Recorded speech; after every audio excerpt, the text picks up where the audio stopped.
London, Dubai सारख्या मोठ्या शहरांमध्ये सुरू असलेली पॉड टॅक्सी लवकरच मुंबईतही सुरू होणार आहे। काल या पॉड टॅक्सी प्रकल्पाचं भूमिपूजन सोहळा मुख्यमंत्री आणि उपमुख्यमंत्र्यांच्या उपस्थितीत पार पडलाय। मुंबईतील वांद्रे आणि कुर्ला दरम्यान ही पॉड टॅक्सी सेवा सुरू होईल।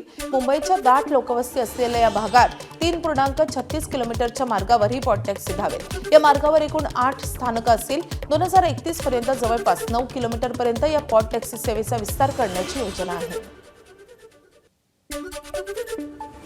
आणि विशेषतः आपण हा प्रयत्न केला आहे की बीकेसी जे आपलं बिझनेस डिस्ट्रिक्ट आहे याच्यामध्ये दोन्ही बाजूने बांद्र्याच्या बाजूने किंवा कुर्ल्याच्या बाजूने येणारे जे लोक आहेत यांना कोणालाही दुसरं ट्रान्सपोर्टेशन घेण्याची आवश्यकता पडू नये अशा पद्धतीनं दोन्हीकडच्या स्टेशन्सला आपण जोडलेलं आहे।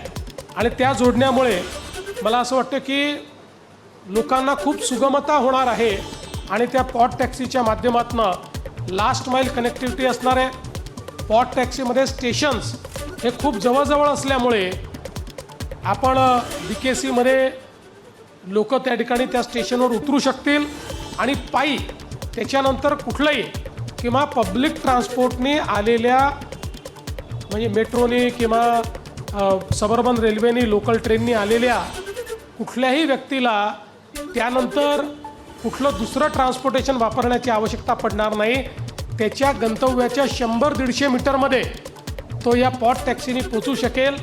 त्यामुळे आपलं जे बीकेसी आहे त्याचं पूर्णपणे डिकंजेशन हे बीकेसीचं होईल आणि त्या ठिकाणी लोकांनाही अतिशय सुगमतेनं जाता येईल। आजचा दिवस मुंबईच्या वाहतूक व्यवस्थेसाठी एक ऐतिहासिक दिवस आहे। देशातला पहिला पॉड टॅक्सी प्रकल्पातील मुहूर्तमेढ आज इथं देवेंद्रजी तुम्ही रवलेली आहे आणि त्यामुळे हे आजचा दिवस क्रांतिकारी आहे। एबीपी माझा, उघडा डोळे बघा नीट।